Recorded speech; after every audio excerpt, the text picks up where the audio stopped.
예, 시청자 여러분 한 주 동안 잘 지내셨죠? 여러분 모쪼록 건강 조심하시기 바라겠습니다. 저 감기 걸려가지고요. 아주 지금도 상태가 상당히 안 좋습니다. 여러분들 모쪼록 건강 잘 챙기시기 바라겠고요. 하지만 그건 그거지만 지금 대선이 이제 3주 정도밖에 남지 않았습니다. 이 상황에서 사실 이번 대선에서 가장 주목받는 후보, 뭐 여러분한테 묻지 않아도 될 정도로 가장 주목받는 후보는 당연히 개혁신당의 이준석 후보입니다. 오늘은 이준석 후보 연결해서 지금 현재의 상황 그리고 대선에 임하는 입장 직접 들어보겠습니다. 후보님 안녕하세요. 네, 안녕하십니까. 예, 지금 어디 계세요? 지금 부산에 이제 범어사에 들어가서 스님들한테 인사드리기 전에 잠깐 대기하고 있습니다. 아, 그렇군요. 아이고, 네. 어쨌든 뭐 3주 남았지만은 제가 볼 때에는 상당히 여러 가지 긍정적인 시그널이 많이 나오고 있는 것 같다는 생각이 들어요. 오늘 혹시 한국갤럽 여론조사 보셨어요? 아, 예, 전에 들었습니다. 예. 한국갤럽이 뉴스원의 의뢰로 한국갤럽이 18세 이상 1,002명을 대상으로 전화 면접한 조사인데 이거를 보면 이준석 후보가 지금 8%인데요. 그런데 이 흥미로운 게 뭐냐면 20대에서는 이준석 후보가 사실 이재명 후보와 거의 비슷한 그런 상황으로 조사가 됐고요. 그리고 서울 같은 경우에는 상당히 또 이준석 후보가 선전하는 걸로 나오고 있는데 어떤 생각이세요? 이거 보시면서. 저는 서서히 이제 민심의 변화가 일어나고 있다, 이런 생각을 하고요. 예. 지금까지 개혁 보수의 선면성을 가져오면서 개혁 보수와 개엄 보수와의 차이가 극명해지고 있다, 이런 생각을 하고 있습니다. 김문수 후보는 어떻게 앞으로 좀 더 오를 거라고 보세요, 지지율? 아무래도 일시적인 컨벤션 효과는 있겠지만은 김문수 음, 후보님께서 사실 10년 가까운 시간 동안 중앙 정치에서 멀어지셨거든요. 예. 그렇기 때문에 그간의 공백이 좀 커 보이지 않을까, 그런 생각을 하고, 지금 국민의힘도 내부 전력을 다 모아가지고 선거에 임할 수 없는 상황입니다. 저희가 지난주에 목도했듯이 안에 갈등 상황이 심하기 때문에 그런 부분 해결하는 게 좀 어려울 것 같습니다. 안에 갈등 상황 예를 들면은요. 실제로 권성동 의원 같은 경우에는 유세 현장에서 상당히 지지자들의 거부감을 표출하는 모습을 저희가 다 언론에서 보지 않았습니까? 그런 게 앞으로 음, 가속화될 거로 보입니다. 음, 결국은 당내에 있어서의 친윤 세력들 때문에 힘들 것이다. 이렇게 이해해도 되겠습니까?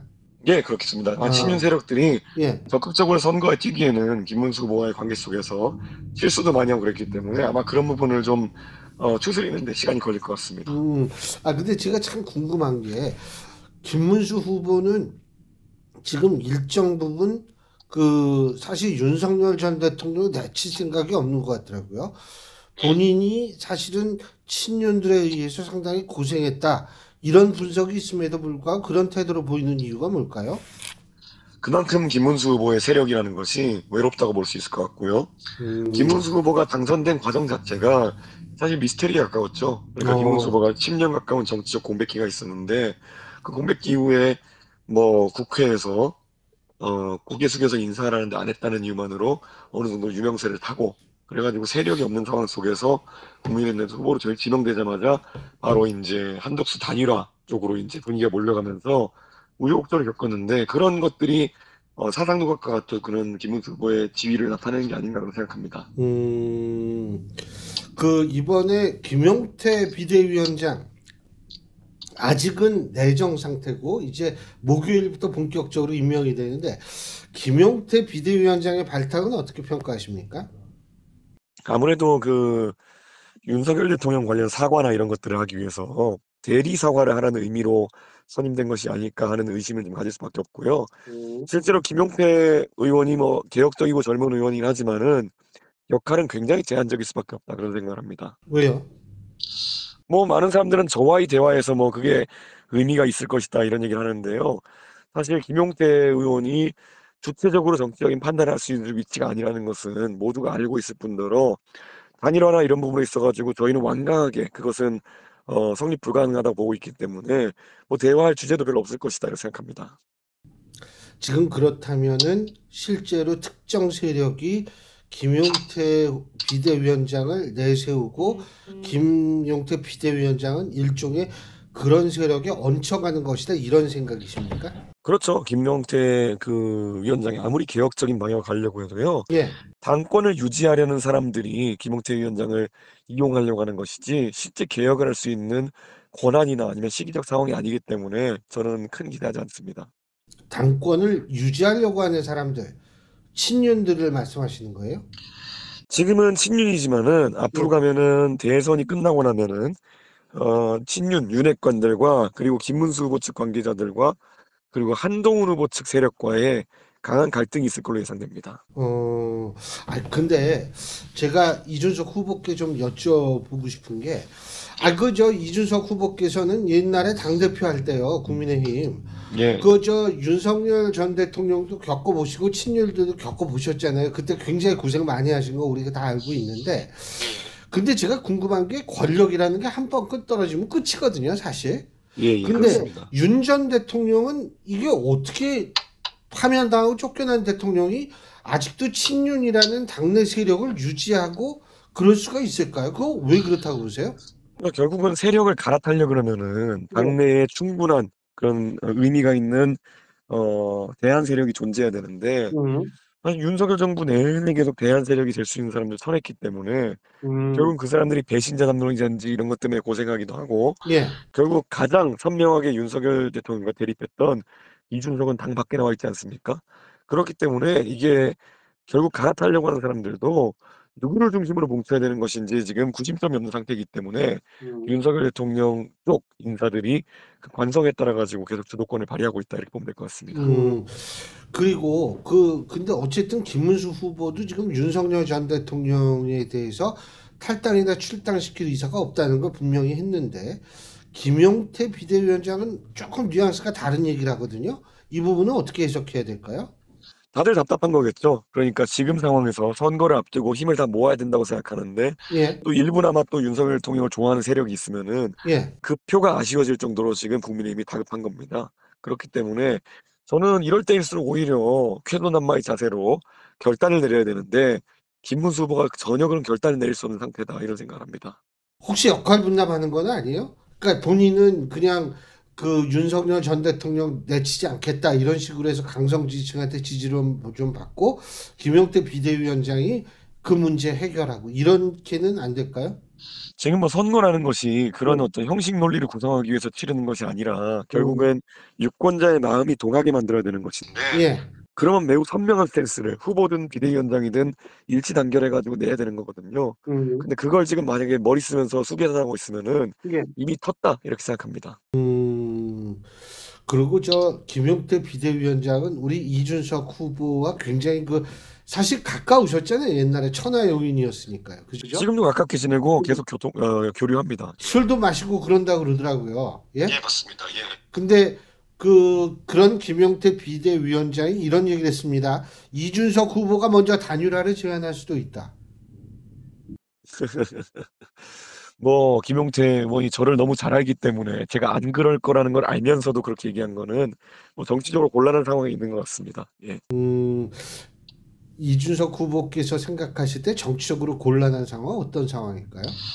본인이 그런 걸 잘할 것 같다고 생각해가지고 사람들이 본인을 비대위원장으로 지명했는데 실제 김용태 위원장이 저를 설득할 수 있는 방법이나 아니면 수단이 없고 내세울 수 있는 어떤 타협책도 없기 때문에 저는 김용태 비대위원장이 앞으로 그냥 언론의 관심을 받는 방향으로 계속 그런 인터뷰를 하지 않을까 생각합니다. 하지만 물론 이제 지금 이준석 후보께서 항상 말씀하시는 게 이 삼자 필승론이죠, 그죠? 예, 예, 그렇습니다. 근데 지금 그 삼자 필승론이 여권에서도 나오기 시작했습니다. 어떻게 보십니까? 저는 당연히 그런 시나리오가 유일한 시나리오라고 생각했는데 지금까지는 계엄 이후에 거의 반년 가까운 시간을 국민의힘이 착각하면서 낭비해왔던 것이고요. 이제는 이재명 후보가 대통령이 될 가능성이 높아진다고 하니까 이제 정말 절박함으로 이제 바른 소리라는 사람이 조금 나오고 있는 것 같은데요. 조금 시기적으로 늦긴 했지만은 결국 삼자 필승론, 이준석 중심의 어쨌든 득표율 확대 전략이 필요하다라는 것을 이제 알아가는 사람도 있는 것 같습니다. 죄송한데 여권에 주장하는 삼자 필승론은 자기네 쪽으로 이준석 후보가 존재하기 때문에 오히려 자기네 쪽이 유리하다 이런 식의 주장인 것 같더라고요. 그런데 그렇게 주장했을 때는 예, 사실 김문수 후보의 표가 어디서 늘어날 구석이 있느냐를 봐야 되는데 예, 거의 불가능합니다. 그거는. 음, 확장성이 지금 없다고 보는 것이 맞기 때문에 예. 그런 형태의 삼자 필수노는 저는 작동하기 어렵다고 봅니다.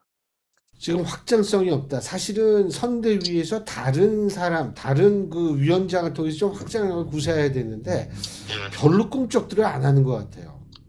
그리고 지금 국민의힘에서 자꾸 이제 뭐 이준석은 나이가 젊으니까 다음번에 되지 않느냐, 뭐 이번에 하면 안 된다 이런 얘기하는 분들이 있는데요. 예, 40이 된 이준석이 젊어서 안 된다 그러면은 그것에 대한 대안이 그럼 74세인 김문수 후보냐라고 했을 때 과연 무슨 대답을 할 수 있겠습니까? 음, 74세 후보가 미래지향형이라고 할 수 있겠습니까? 음, 저는 그래서 국민의힘이 지금 할 수 있는 말이 많지 않다 그런 생각을 하고요.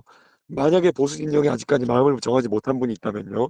전 당연히 74세 이제 정치적 하락기를 겪고 있는 김문수 후보가 아니라 40세 이제 젊게 치고 나갈 이준석을 뽑아야 된다라는 논리가 훨씬 설득력 있지 않을까 생각합니다. 지금 유승민 전 의원 같은 경우에는 그 선대위에 합류하라는 제안에 대해서 고민해보는 그런 입장인 모양인데 만약 유승민 전 의원께서 합류를 하면 어떻게 좀 판이 바뀔까요? 어떻게 보세요? 유승민 의원을 좋아하는 분들도 많지만은 네. 유승민 의원이 만약에 판을 바꿀 정도의 그런 지지세가 있었다고 한다면은 본인이 직접 출마하는 그 선택을 감행하지 않았을까 생각하고요. 음, 유승민 의원의 그런 어떤 장점에도 불구하고 선거에 미치는 영향은 제한적일 것이다라는 생각을 합니다. 왜 제한적이라고 보시죠?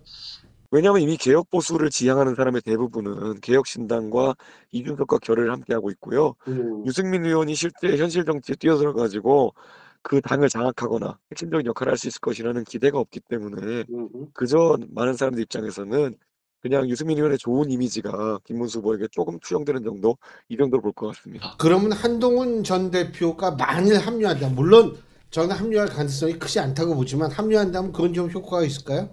저는 효과가 있을 것이라 보고 합류하는 것이 맞다고 보는데 사실 한동훈 후보가 지금 보면은 경선 패배 이후에 뭐 라이브 방송이라든지 아니면은 뭐 당원 모집이라든지 개인적으로 보일 수 있는 활동들을 하면서 많은 당내 구성원들에게 아, 당권에 관심이 있구나라는 인식을 심어줬거든요. 음, 저는 그래서 시간이 흐르면 흐를수록 한동훈 후보에 대한 기대치가 좀 낮아질 것이다.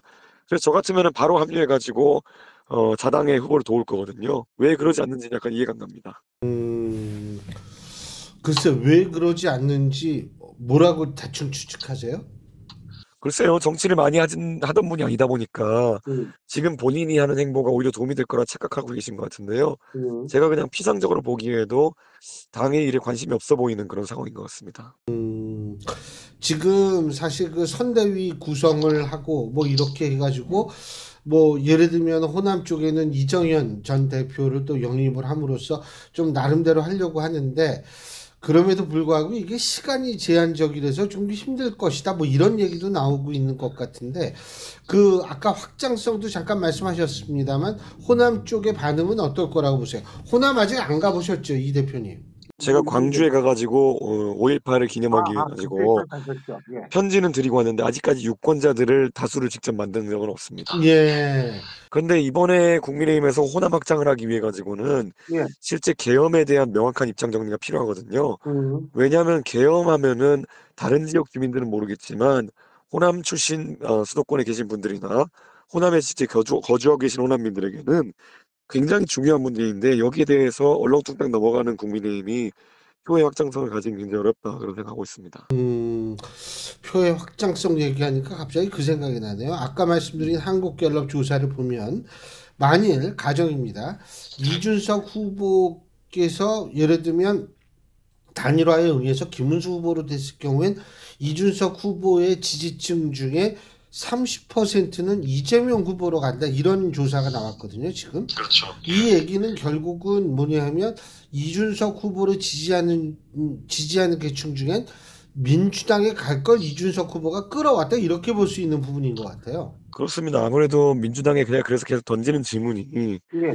과연 민주당이 과거에 노무현 대통령의 그 노무현 정신을 굉장히 중요하게 다루던 정당이었는데 최근의 정치의 행보를 보면은 이재명 후보 같이 양지를 찾아가고 지역구 고를 때도 보면 개양 찾아가지 않았습니까? 예.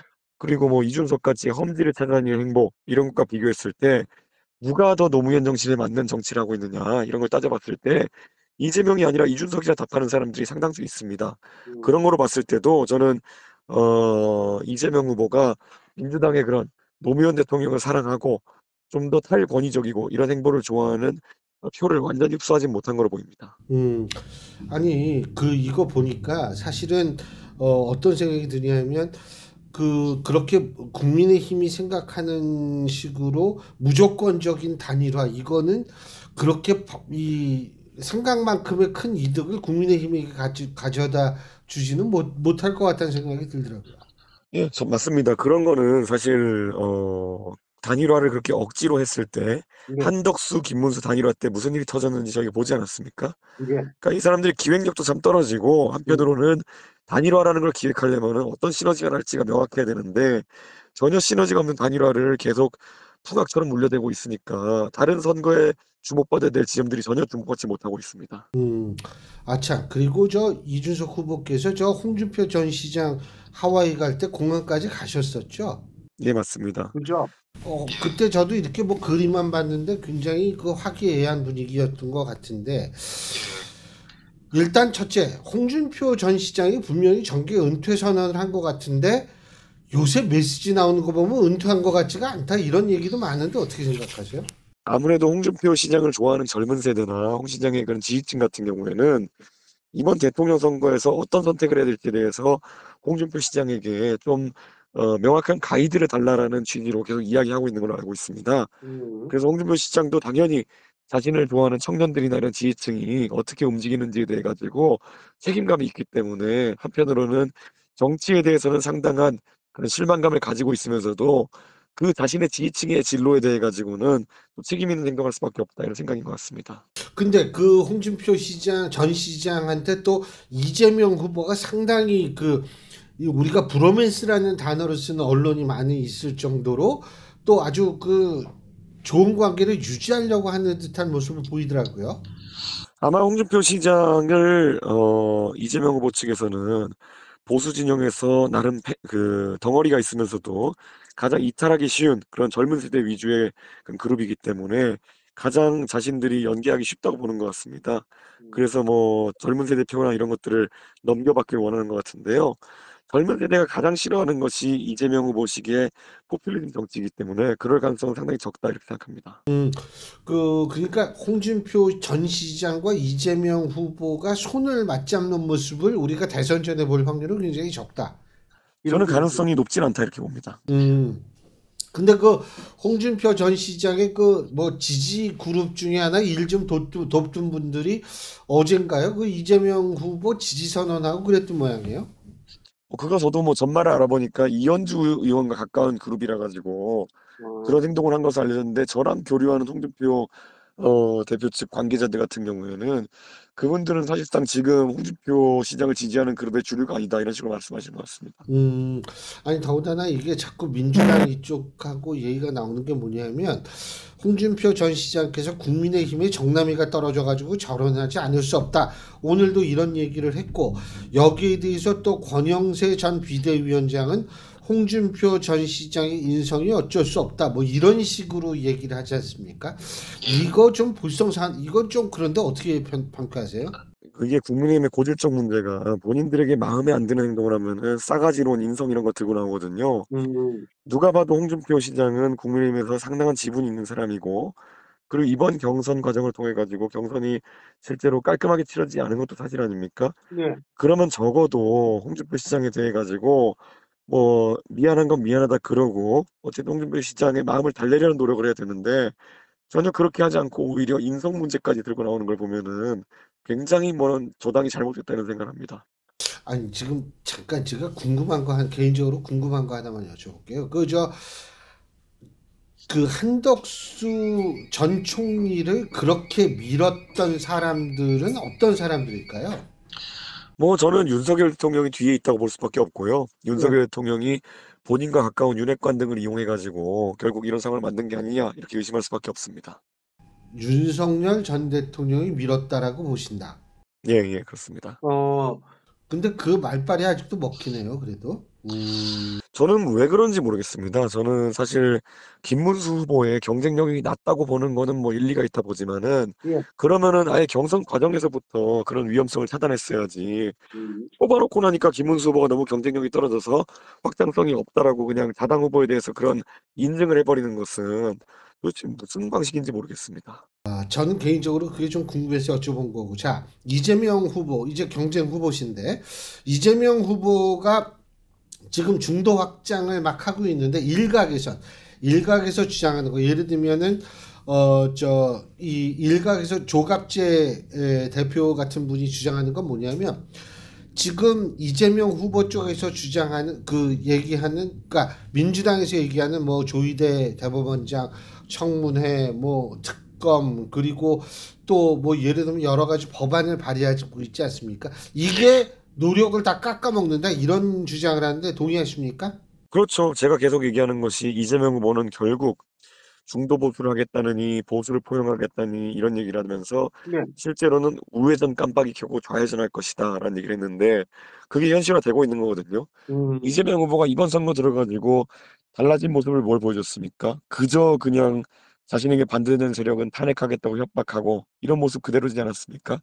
이재명의 치세가 어떤 모양일지를 우리가 가늠할 수 있는 겁니다. 그래서 저는 상당수의 보수 진영의 엘리트들 같은 경우에는 결국 이재명은 이재명 할 것이다. 결국 본인의 그런 좁은 그런 음, 본성을 드러낼 것이다. 이렇게 보고 있는 것 같습니다. 이재명은 이재명 할 것이다. 예. 그런데 또 하나는 지금 대선 국면에서 김건희 여사의 검찰 출석, 지금 불출석 사유서를 제출하긴 했습니다만 이것이 대선 이런 그 전개가 대선에 영향을 줄까요? 어떻게 보십니까? 저는 김건희 여사가 당연히 뭐 본인의 권리 내에서 이런 출석을 지연시키고 하는 걸 할 수 있겠지만은 당장 선거에는 이런 모습이 노출되게 되면은 악영향입니다. 왜냐하면은 윤석열 대통령이 당선될 때 법치, 공정, 상식 이런 걸 내세웠거든요. 그런데 이재명 대표를 그렇게 방탄한다고 비웃고 그렇게 공격하다가 지금 와 가지고 윤석열 대통령 부부가 스스로를 방어하기 위해서 그런 모습을 보인다고 한다면은 저는 내로남불이다 이렇게 지적할 수밖에 없을 것 같습니다. 음, 근데 뭐 예를 들면 하나의 가정입니다만 검찰이 강압적인 방식으로 수사를 계속하게 하길 원하게 될 경우에 뭐 이렇게 된다면 그 모습이 매스컴에 타는 것도 또 국민의힘 쪽에는 좀 불리하지 않겠느냐 이런 분석인데 동의하십니까? 저는 충분히 그건 불리하게 작동할 것 같고요. 하지만 검찰에서 대선을 앞두고 그런 무리한 강제 수사를 실제 진행하지는 않을 걸로 보입니다. 그냥 요청만 하면서 김건희 여사가 거부하는 모양새, 그걸로 아마 국민의힘과 보수 진영의 이미지가 나빠질 것이다. 이런 예상 정도까지 할 수 있을 것 같습니다. 자, 그리고 이준석 후보님의 아버님께서는 물론 대구가 고향이시잖아요. 그죠? 그래서 물론 연고가 있으시지만 지금 이 저기 누구죠? 이재명 후보도 그렇고 김문수 후보도 그렇고 전부 TK 지역 가서 고 박정희 전 대통령 얘기를 한단 말이에요. 예? 근데 이준석 후보께서 그런 말씀을 하셨다는 얘기는 제가 아직 못 들어봤거든요. 일부러 안 하신 겁니까? 저는 박정희 대통령이 예. 과거에 그래도 군사 쿠데타로 집권한 다음에 사심 없이 이제 국가 발전을 위해 가지고 해외 원조 자금이라는 거 착복하지 않고 잘 운영했기 때문에 다른 나라의 지도자들과 다르게 지금도 그분을 추억하는 분이 많은 건 맞지만 예. 박정희식 개발이나 이런 것들이 지금 시대에 맞는 가치는 아니다 이렇게 생각하고 있습니다. 그런데 음. 지금 양당의 후보들을 보면은 박정희식 그런 어떤 경제 개발이나 이런 것들을 본인의 아젠다로 삼으려고 하는 움직임이 좀 있는 것 같아요. 예를 들어 이재명 후보가 엔비디아 같은 회사를 국가가 키워가지고 배당받아가지고 뭐 세금을 없앤다 뭐 이런 얘기를 한 적이 있는데요. 예. 이런 거야말로 사실 시대착오적인 발상이 아닐까. 국가 만능주의를 실제 내세운 거거든요. 음. 저는 그래서 이런 것과는 좀 궤가 다른 경제 정책 같은 걸 얘기하고 있기 때문에 제가 언급하는 그런 어떤 수준 자체가 그분들과 좀 다르긴 할 겁니다. 근데 그 TK 지역에서 박정희 전 대통령을 언급하는 것이 득표에 도움이 되니까 그러는 거 아니겠어요? 저는 피상적으로 박정희 대통령 몇 번 언급한다 해가지고 대구의 민심이 변할 만큼 대구 경북이 정치적인 민도가 낮다고 보지 않습니다. 그렇기 때문에 오히려 그런 걸 하는 이벤트성 행보를 하는 그런 이재명 후보가 조금 더 대구 경북 도민의 수준을 너무 낮게 보고 있는 거 아니냐 그런 생각입니다. 자, 마지막으로 한 가지 더. 예를 들면은 지금 부산에 계시다고 그랬는데 예. 이준석 후보께서 파악하는 부산 민심, 이재명 후보 쪽으로 좀 더 다가가고 있다고 판단하십니까? 저는 부산의 민심이라고 하는 것이 결국 뭐 지금 상황에서는 지난 보궐선거에서도 거제도에서도 민주당 후보가 당선될 정도로 예. 민주당 쪽에 유리한 상황이 된 건 맞지만, 한편으로는 이재명 후보가 입법권을 지금 가진 상황 속에서 대통령이 돼서 행정권을 장악하고, 그다음 최근 보면 사법부에 대한 어떤 압박까지 강화하고 있는 상황이라서 음. 삼권 분립을 형해화하고 독재자가 될 가능성이 높다고 보는 여론도 올라오고 있는 것 같습니다. 어, 그렇기 때문에 또 부산하면은 또 이런 뭐 부마항쟁이라든지 아주 이 부울경 지역이 민주주의 투쟁에 있어서 화끈한 지역이기 때문에, 그런 독재의 기미가 보이는 지도자에 대해 가지고는 수상같이 이제 또 견제하는 그런 움직임 보일 것이다, 이런 생각하고 있습니다. 한 가지만 더. 이준석 후보가 빠진 반면 빅텐트 의미가 없죠? 의미가 있는지는, 저는 빅텐트 자체가 의미가 없다는 생각을 하고요. 아하. 저는 국민의힘이 오히려 이준석을 투표용지에서 지워버리려는, 실질적으로 지워버리려는 움직임이라면은 이준석이 놀랄 정도로까지 개혁하고 그리고 윤석열과의 단절을 하고 이런 숙제들을 했어야 되는데 전혀 그렇게 하지 않았기 때문에 가능성이 없다, 이렇게 봅니다.